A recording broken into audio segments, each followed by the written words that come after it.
Hi everyone, delonewolf here. Welcome back to sisi, the test server for EVE Online, and in today's video we are going to try to fit and use an engineering complex for the first time.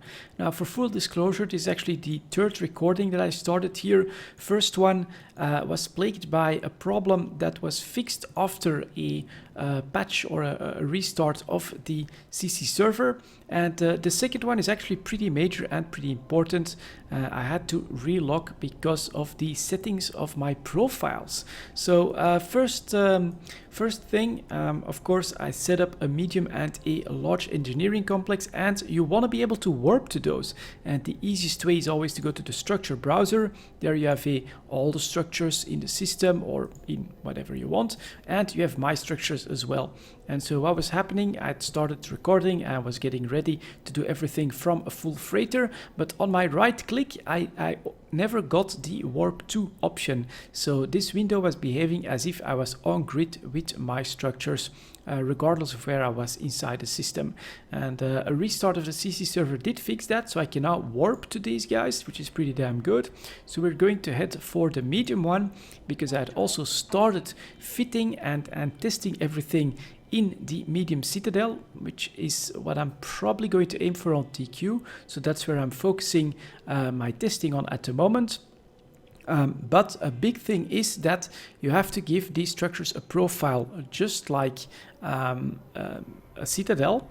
And if I press, let's see, profile settings, standard, as you first log in, the industry tab is set completely empty. And that is of course a problem, because that means you can't do any jobs until you set the right access lists to the industry options for your engineering complex or for your citadel, and unfortunately that also required a relog to actually activate. So here we go, this is the Asbel, and we're going to dock on this baby. And we'll do the first part here because I've already done the fitting in the medium citadel. But just to show that to you guys, you basically dock with the stuff that you want to fit. Let's put these in the item hanger. So I have an invention lab, I have a manufacturing plant, and I have a research lab, which is basically everything that you can do except for capital and super capital ships normally. That's also something we're going to test. In order to fit this, you have to take control of your engineering complex. So you go to an outside view. Look at this baby, man, really massive though. Maybe at some point I will go for an Asbel, but at first I think I'll stick to the medium ones. Then you press fitting. Out comes the fitting window. This one actually has 5 structure services, so you could put an capital and super capital service module on this as well. You go for your inventory, and then you just drag these babies into your service modules, and as you can see at the moment they are offline. These need to be fueled, so you can put some fuel in the fuel bay, and then you just right click them, put online, and put online. And then in the fuel bay, as you can see, the startup fuel cost has been deducted here from around 2,500 to 865 fuel blocks remaining. And then if your profile is set correctly, you can start doing research and manufacturing from your complex. Unfortunately, the rigs are not seeded yet, so I can't do any tests for that. But if I now release control, we'll head to my other engineering complex where I actually have some blueprints and some stuff that we could use for testing the manufacturing. Because what I'm really curious about is there are basically only 3 manufacturing modules.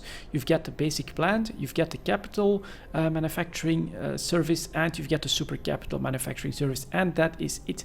This should mean, let's go to the structure browser here, structure browser and structures, and we'll want to dock here. Warp it in 0.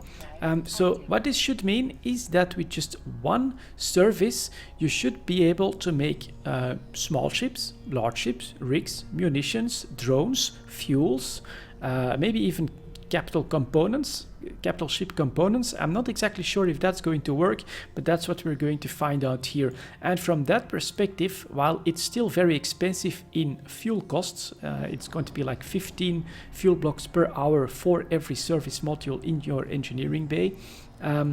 The advantage is, of course, that just one service slot is going to replace all those different additions to your POS, such as the equipment assembly array, small ship assembly array, medium ship assembly array, and all of that good stuff. So it has its advantages and its disadvantages. All of the specializations, the differentiation is going to come from rigs. So let's dock up here. Let's take a look at what I brought. So as you can see right here, I brought a set of blueprints with hopefully enough materials to actually make some of that stuff. What I'm curious about, first of all, here we have the Raitaru blueprint. I'm probably going to buy one of these as the original, and then I'll want to make copies for people that also want their Raitarus. What could be interesting is to see job duration only 12 hours and 45 minutes. That's like a quarter, I think, of the Citadel de Astraus blueprint, which is around 2 days, and I think so that's already a pretty interesting difference. But as you can see, I can now just start this job for around 1 million ISK, press start, and if I go for jobs owned by myself, you can see that the Raitaru blueprint is being copied. Another one that we might be interested in, let's say that we have an invention lab blueprint original. We might want to improve. If I take a quick look at show info here. All right, well, it needs like 1 million titanium, so it needs some minerals. So we might want to improve the material efficiency of this blueprint. Let's see, 1 run costs 2 hours and 10 runs costs 226 days. That's going to be quite difficult, but something like 6 and 7 is definitely doable. So let's just start a 2-day job here, 3-day job actually. There we go. Researching of a blueprint also happening inside my engineering complex. And now for the more interesting part, can I build all of this different stuff here? For instance, fuel blocks. Can I make fuel blocks inside my Citadel using only, if I show you guys the fitting, I'll quickly do that first to show you guys that it's the exact same thing as what I did in the Asbel, in the large engineering complex. If I go for fitting here, fitting, you can see that I have the research lab, which we've just done the material efficiency. I have the manufacturing plant. That's just all there is, and the invention lab, which is now doing the copy of the blueprint original. So let's release control again, and let's see if this one manufacturing plant can do all of these blueprints. So for fuel manufacturing, I have enough for 1 job, 2 jobs. Did I buy like 5? Yeah, 5 sets. I can just press start. And there we go, helium fuel blocks are being made. Can I make equipment? So if I can make this, I should also be able to make guns. I should be able to make propulsion. Any modules that can be fit on a ship in slots, you can make with this. If I press start, there you go, it's going. That's pretty damn nice. Here's the Corax blueprint. It's a destroyer, so this should be the small ship section. I can just press start. It's making a Corax, nice. Can I do the same for a Dominix?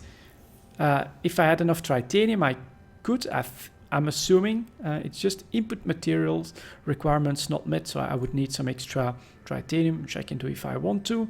Can I make, this is going to be more interesting, a capital armor plate blueprint? So this is part of a capital ship. Press start. Yes, I can. All right, so it's really only capital ships and super capital ships themselves that will need a different service module. Everything else, apparently, here are drones. That shouldn't take too much in resources. Press start. Drones work as well. And the only thing, maybe rigs. Let's see if I can make a rig. I bought that for 5 runs, I think, as well. Press start. Yeah, that can be made here. Pretty damn awesome. This means that you can make everything except capitals and super capitals from a single service module. That works. Really awesome to see. The research is going as well. And if we take a look at the outside view, this is what I should be deploying on TQ when they come out. I think I'm going to go for 2 of those, one focused on research, one focused on production, and then it's going to be deciding which rigs will I want to improve, which facets of certain jobs that could be handy for production in Dital or my personal production. It all depends a little bit.